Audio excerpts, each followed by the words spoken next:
So let's start with this. What a show today. Let's start with this.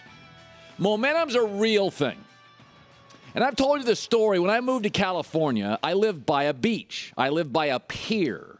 It's called Manhattan Beach. It's beautiful. It's the opposite of the other Manhattan. We don't get snow, hail ever, and it's not that crowded. So I'll go down on the weekends, 2-3 times a month. I'll go down on the weekends. I'll get a cup of coffee at my favorite coffee place, and I'll walk down to the pier, often by myself or with my wife or with my son. And I'll sit there for 20 minutes, and I'll watch the waves. And there's surfers about 5 in the morning, 5:30 in the morning, the surfers get out. So they get out there before I do by about an hour. And one of the things I've come to appreciate, there's very few great waves. Okay, there's very few great waves. And they're all fighting, and they've all been in the water for an hour, and they've probably been doing it for 20 years. A lot of these surfers are 40, 50-year-old guys, right? And, man, they're all fighting for it because there's very few great waves, and when you get them, it does all the work. You don't even have to be a great surfer when you get the great wave. It does 90% of the work. And I'm watching Dak Prescott, and you know how I feel. I think you got to give the game and the team and the offense and the huddle back to Tony Romo.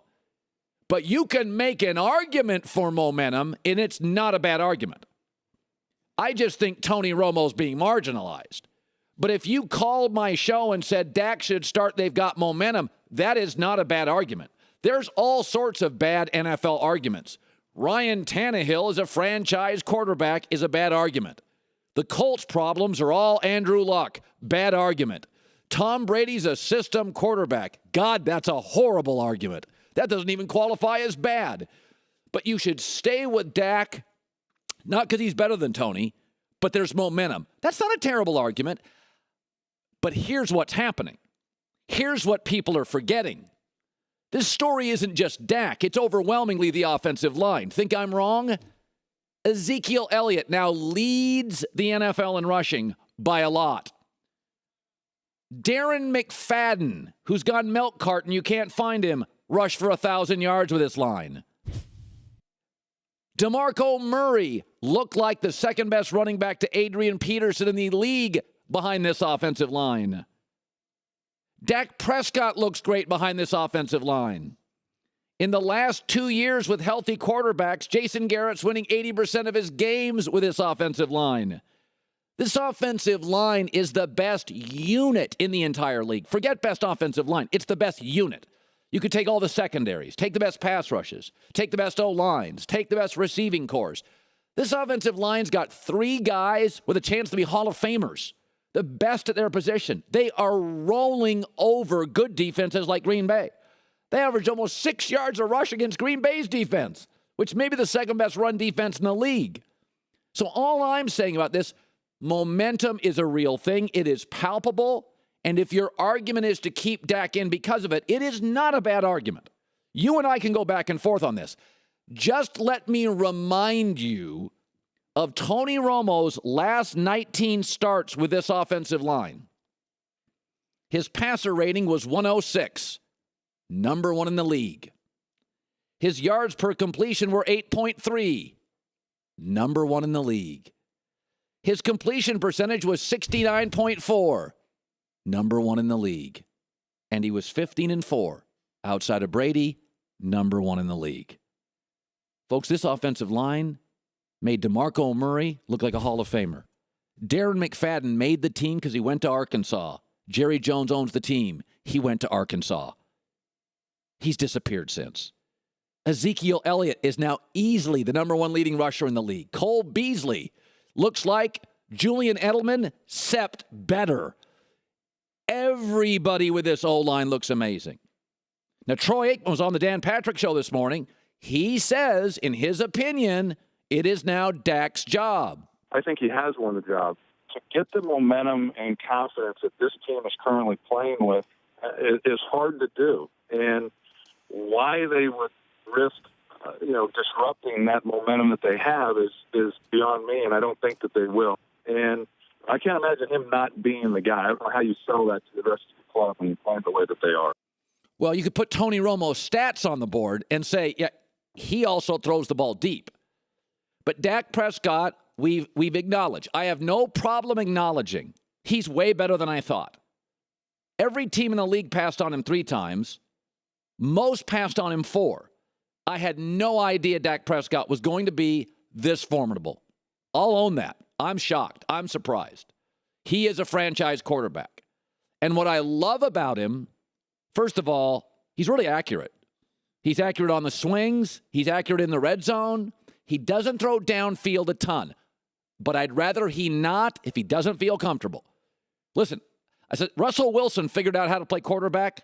He ran around for 3 years until he figured the pocket out. That's okay. He used what he had. Right now, Dak's using that O-line, that running game, Cole Beasley, Jason Witten. He's using what he had. He doesn't feel as comfortable throwing the ball down the field. That's okay. At least he has the self-awareness to know this is what I am. This is what I'm good at. I'm going to stay away from that. But I do think to beat Minnesota, I do think to beat Seattle, I do think to beat Atlanta, you're going to have to go over the top some. And maybe he can do it. At this point, not really doing it. But every time they put a mic in front of him, every single time, here he is again, Dak Prescott always says the right thing. It was a great team win. I mean, defense did a hell of a job. I mean, they go down there, they get a fumble, and I come right back and throw a pick. Defense played a great game and just gave us opportunities time after time to go score, and we took advantage of it. Not me, not I, we and them. We, them, defense. Not I, not me. I love that. That's my favorite quality of Dak Prescott, above the shoulders. Humility. Because when you come into an NFL locker room with the best offensive line, make sure you give them credit. Because I know you love Dak, but that O-line, McFadden, Ezekiel, Dak, Romo, Beasley, Jason Garrett, it's making everybody in Dallas on the offensive side of the football look a little better, including Romo, than they probably are.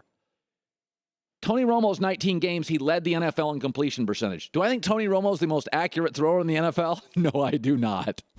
He's a little erratic. Do I think he has the best passer rating in the NFL, Tony Romo? I don't think he's the best passer rating quarterback in the NFL. So it should be noted, as good as Romo is, and I think he's a better quarterback than Dak Prescott, the offensive line even elevates Tony beyond what I think Tony in his natural talent is. Remember, he was undrafted. So it is great to have you. And it also shows, I'll get to a play-by-play in a second. It does show you, does it not, that with both Tony Romo and Dak Prescott, this is interesting to me. Tony was undrafted, and Romo and Dak was a 4th-round pick. So you can do all this homework, and overwhelmingly, no question, most of your Hall of Fame level quarterbacks are first-round picks. Your Elways, your Marinos, your Big Bens, your Peytons, most are. But if you look around this league right now, it's pretty interesting. Both the Cowboys are not. Tom Brady was not. Russell Wilson was not. So there are some great stories in this league. The Dallas Cowboys, for all the criticism, next to New England, have the best quarterback situation in the league. Romo not drafted, Dak in the 4th. There's a little bit of luck to this game we all love. There's a little bit of luck. I mean, the Cowboys, they passed on him 3 times too. Seattle passed on Russell Wilson twice. New England passed on Tom Brady 5 times. Sometimes you can do all the homework in the world. You can be Belichick. You can have all the money. You can have the star power of Dallas. Sometimes at quarterback, you get lucky.